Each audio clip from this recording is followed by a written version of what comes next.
Hearings for President Trump's Supreme Court nominee, Judge Brett Kavanaugh, start Tuesday, but 3 Rhino governors have already made it clear they're not going to sign on to a letter supporting Kavanaugh. They are Charlie Baker of Massachusetts, Larry Hogan of Maryland, and Phil Scott of Vermont. They are in what you might call a state of difficult, complex politics. Joining us tonight, Robert Jeffress, pastor of the First Baptist Church of Dallas, Fox Business contributor, and author of the brand new book, Choosing the Extraordinary Life, God's 7 Secrets for Success and Significance, and available for pre-order right now. We recommend it to you highly, very highly. Pastor, great to have you with us. Thanks, Lou. Let's start first with your book. Just coming. When does it come out? It comes out Tuesday, September 4th, but you can get it on. Yeah, but you can get it online right now. And Lou, it's just a book about how God can take ordinary people and use them to accomplish extraordinary things. It's about how to discover your real purpose in life. So it's an upbeat, positive book, and I appreciate your mentioning it. Well, I'm delighted to, and recommend it, as I said, highly. I'm also delighted to have you with us. And let's talk right first about 3 governors, Republican governors, not wishing to support Judge Kavanaugh. That's sort of peculiar, isn't it? They're not supporting Kavanaugh. They're not supporting Donald Trump. They're not supporting their party. An odd reason. Why are they Republicans, you wonder? Yes, but I think you hit the nail on the head. They don't support him because they don't support President Trump. Lou, Monday I had the chance to spend some time with the president and some others in the administration, and a couple of things I can tell you. First of all, a very senior administration official who's involved in this process closely is very optimistic and believes Judge Kavanaugh is going to be confirmed.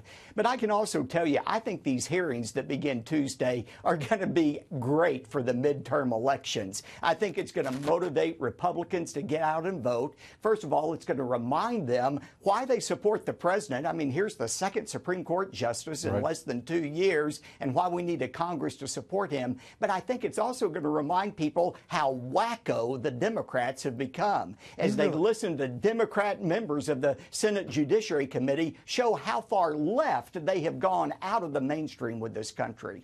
No, it is, and it's to me, it is just, it's all but incomprehensible. As I listen to Democratic congressmen, Democratic senators, Chuck Schumer, for example, he seems less a leader than some sort of student organizer with a bullhorn. He's become somewhat of a, I think, without question, a caricature. And there just isn't any leadership for the party, and what they're doing is flailing in every which direction. They look like a circus, but with only a partial the entertainment you would expect from a circus.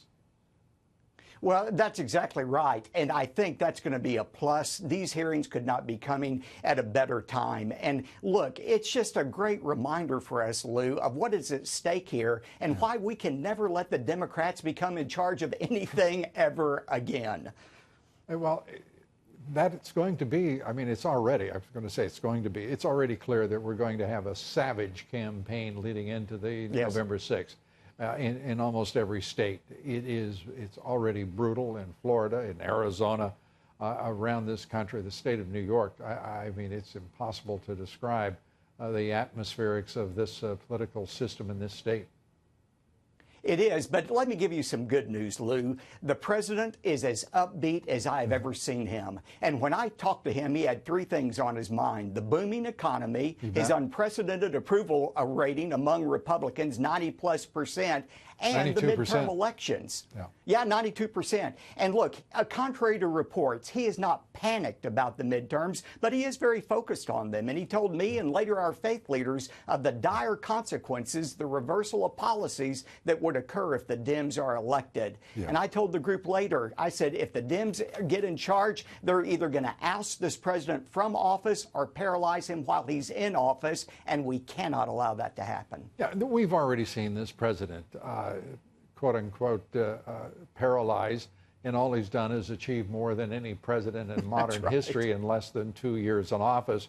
It is the last person I worry about in this country is the President of the United States, because he's not only a fighter, he is smart, he is resilient, he is canny and clever as he can be, and he has outwitted his own party, whether it be in the campaign for the office he holds or whether it be in the Washington machinations that right now are enveloping the White House.